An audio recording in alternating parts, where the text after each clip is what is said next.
కల్కి రిలీజ్ తో థియేటర్స్ దగ్గర ఫ్యాన్స్ సందడి చేస్తున్నారు. బెనిఫిట్ షో నుంచి మొదలు పెడితే ఆల్ షోస్ హౌస్ఫుల్ నడుస్తున్నాయి. థియేటర్స్ వద్ద ఫుల్ ట్రాఫిక్ జామ్ అయింది.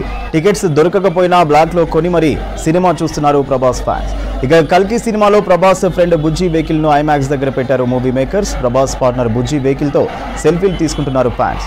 ఐమాక్స్ దగ్గర బుజ్జి రేస్ కార్ పై మరింత సమాచారం లక్ష్మి అందిస్తారు.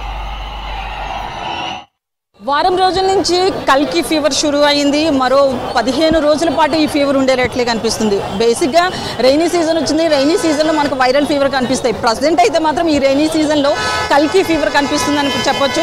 సో కల్కి ఫీవర్తో పాటు కల్కిలో ఉన్న ఈ బుజ్జి వెహికల్ గురించి కూడా మనం ఒకసారి చూడొచ్చు. ఇంతకుముందు నెల రోజుల క్రితం ప్రభాస్ లైఫ్లో పార్ట్నర్ వస్తుంది అని చెప్పి ఒక సస్పెన్స్ అనేది పెట్టడం జరిగింది. ఆ సస్పెన్స్తో సోషల్ మీడియాలో కావచ్చు, ఫ్యాన్స్లో కావచ్చు, తన లైఫ్లోకి ఎవరు వస్తున్నారు అంటూ పెద్ద క్వశ్చన్ మార్క్ ఉంది. తర్వాత ఒక వారం రోజుల తర్వాత దీన్ని రివీల్ చేయడం జరిగింది. సో ఆ పార్ట్నర్ ఎవరో కాదు, ఈ బుజ్జినే అంటూ రివీల్ చేశారు. సో ఈ ప్రజెంట్ మనం బుజ్జి దగ్గర ఉన్నాము. ఈ బుజ్జి ప్రజెంట్ ఐమాక్స్ దగ్గర ఉన్న కారిడార్లో ఇక్కడ పెట్టడం జరిగింది. సో బుజ్జిని చూసేందుకైతే మాత్రం దీన్ని ఫోటోలు తీసుకోవడానికి పెద్ద ఎత్తున ఫ్యాన్స్ అంతా కూడా రావడం జరుగుతుంది. సో బుజ్జి గురించి ఒకసారి మనం మాట్లాడుకోవాలంటే దీన్ని ఖర్చు అంటే సినిమా బడ్జెట్ 600 కోట్లు అయితే కల్కికి అప్రాక్సిమేట్లీ 7 కోట్ల రూపాయలు, అంటే ఈ బుజ్జికి 7 కోట్ల రూపాయలు ఖర్చు పెట్టడం జరిగింది.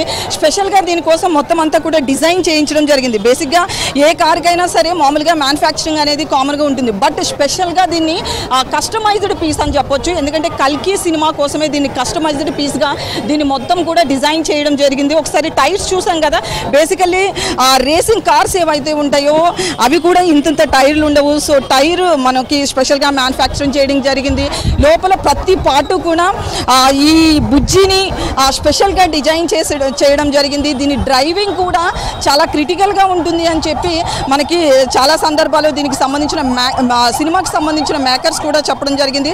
సో ఈ డ్రైవింగ్ కూడా కొంచెం క్రిటికల్గా ఉండడంతో లాస్ట్ టైం మనము 1 మంత్ బ్యాక్ చూసాం కదా, కల్కి బుజ్జి రివీల్లో ప్రభాస్ డ్రైవ్ చేసుకుంటూ రావడం, అలాగే లోపల గ్రౌండ్ అంతా కూడా చక్కర్లు కొట్టడం అనేది జరిగింది కదా. సో ఆ చక్కర్లు కొట్టడానికి కూడా ప్రభాస్ అప్పటికే షూటింగ్ కంప్లీట్ అయిపోయినప్పటికీ కూడా ఈ వెహికల్లో అరౌండ్ 3 days పాటు రామోజీ ఫిలిం సిటీలో మొత్తం నేర్చుకోవడం అనేది జరిగింది. దాని తర్వాత వచ్చి ఇది డ్రైవ్ చేసాం.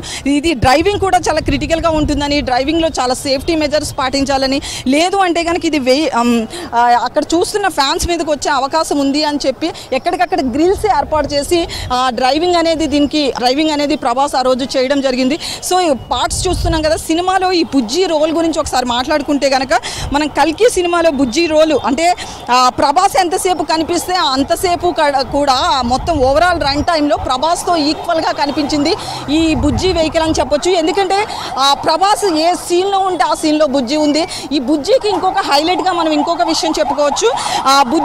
ఈ బుజ్జికి ఎవరైతే ఈ వెహికల్కి ఏదైతే వాయిస్ ఓవర్ ఇచ్చారో కీర్తి సురేష్ వాయిస్ ఓవర్ ఇవ్వడం జరిగింది. వాయిస్ ఓవర్లో భాగంగా ముఖ్యంగా కీర్తి సురేష్కి ప్రభాస్కి ఏదైతే డిస్కషన్ అంటే సంభాషణ ఏదైతే ఉంటుందో ఆ సంభాషణ అంతా కూడా చాలా ఫన్నీగా ఉంటుంది. కీర్తి వాయిస్ ఓవర్ కూడా ఈ బుజ్జి వెహికల్కి ఎగ్జాక్ట్గా సరిపోవడం, దానికి తగ్గ డైలాగ్స్ ప్రభాస్ ఇవ్వడంతో సంభాషణ అంతా కూడా సినిమాలో ఈ రెండిట్లకి అంటే బుజ్జికి ప్రభాస్కి మధ్య ఉన్న సంభాషణ అంతా కూడా చాలా బాగుంటుంది.